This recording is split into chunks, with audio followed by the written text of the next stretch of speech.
Sir very good morning. ये जो खबर है ये आईटीडीसी के लिए बहुत ही महत्वपूर्ण खबर है। इनफैक्ट जी बिजनेस ने सबसे पहले इस खबर को रिपोर्ट भी किया था कुछ महीनों पहले कि आईटीडीसी के जो अशोक होटल है, दिल्ली का बहुत famous iconic hotel the Ashok hotel को लॉन्ग लीज पर देने की सरकार की तैयारी है। वेल उसमें काफी बड़ी डेवलपमेंट है भाई। हमारे सरकारी सूत्र हमको जो भी बता रहे खबर दे रहे हैं वो ये है कि जो ड्राफ्ट कैबिनेट नोट है वो आखिरी चरण में पहुंच चुका है। In fact inter ministerial consultations almost खत्म हो चुकी है। बस लॉ मिनिस्ट्री का एक जो एक प्रोटोकॉल होता है लॉ मिनिस्ट्री के कमेंट्स इनकॉर्पोरेट करना, वो अब फाइनल बचा हुआ है। उसके बाद आने वाले एक महीने में मेरे सोर्सेज बता रहे हैं कि अशोक होटल को 60 साल की लॉन्ग लीज पर देने का जो प्रोग्राम है भारत सरकार का वो कैबिनेट टेकअप करेगा, क्योंकि ये फाइनेंशियल प्रपोजल है एसेट मोनेटाइजेशन और डिसइन्वेस्टमेंट एंड बाकी जो प्रोग्राम्स होते हैं लीजिंग आउट के एसेट के, इसको cabinet committee on economic affairs की मंजूरी की जरूरत होती है। तो डेफिनेटली आने वाले 1 से 1.5 महीने में, इनफैक्ट अगर हम थोड़ा लंबी अवधि भी लेके चलें तो हम समझ सकते हैं हमारे सोर्सेज द्वारा कि इसका एक अप्रूवल होगा सीसीए द्वारा, और आने वाले समय में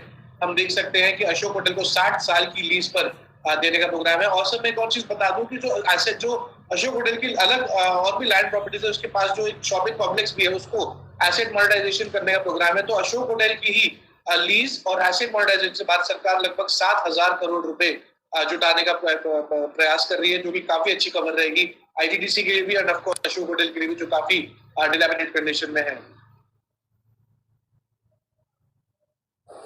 बिल्कुल। और अनिल जी, आइकॉनिक काफी प्रॉपर्टी है ये, और 60 साल की लीज पर देने का प्लान है। बड़ा मोनेटाइजेशन प्लान भी आते हुए दिख रहा है। कैसे देखें इस खबर को सर, और ऑफ कोर्स आईटीडीसी के इम्पैक्ट पर सर? दीप, ये खबर बहुत बड़ी है आईटीडीसी के लिए, क्योंकि अगर ये डेवलपमेंट हो जाता है तो देखिए मेरे ख्याल से कितना 3,500 करोड़ के आसपास का मार्केट कैप है, और लगभग जो बता रहे 7,000 करोड़ जुटाने की योजना है।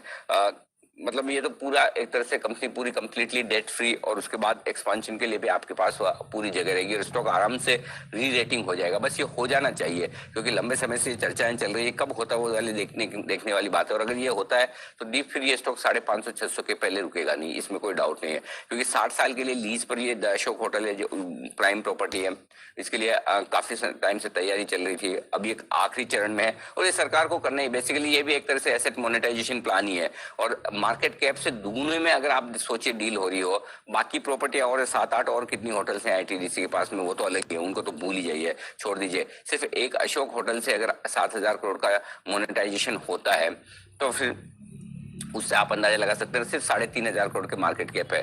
सो इससे बढ़िया चीज हो नहीं सकती। तो मुझे लगता है एक बढ़िया एक्शन यहाँ पर हो सकता है। जरा आईटीडीसी के चार्ट्स पर एक बार राय ली जाए। कुणाल जी, चार्ट देखिए, दीजिए अपनी राय।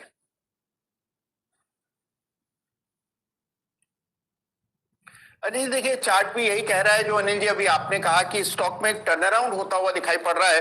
और अनिल जी 450 रुपए के आसपास एक बहुत अहम स्तर है। 450 जैसे आईटीडीसी पार करेगा, मुझे लगता है अनिल जी इसमें आपको 650 तक के लेवल्स देखने को मिलेंगे। तो एक बड़ा टर्न अराउंड कैंडिडेट है। 450 पर अगला पड़ाव है, ये लेवल पार हो जाए तो 650 के लक्ष्य से बिल्कुल बाय करना चाहिए। और जिन्होंने अनिल जी पहले का लिया हुआ है बिल्कुल होल्ड करें, 450 पार होते ही स्टॉक को पंख लग जाएंगे। 450 के पार निकलने के बाद हाथ नहीं आएगा, मजबूत हो जाएगा, ये मानना है आपके लिए आईटीडीसी पर कुणाल जी की तरफ से।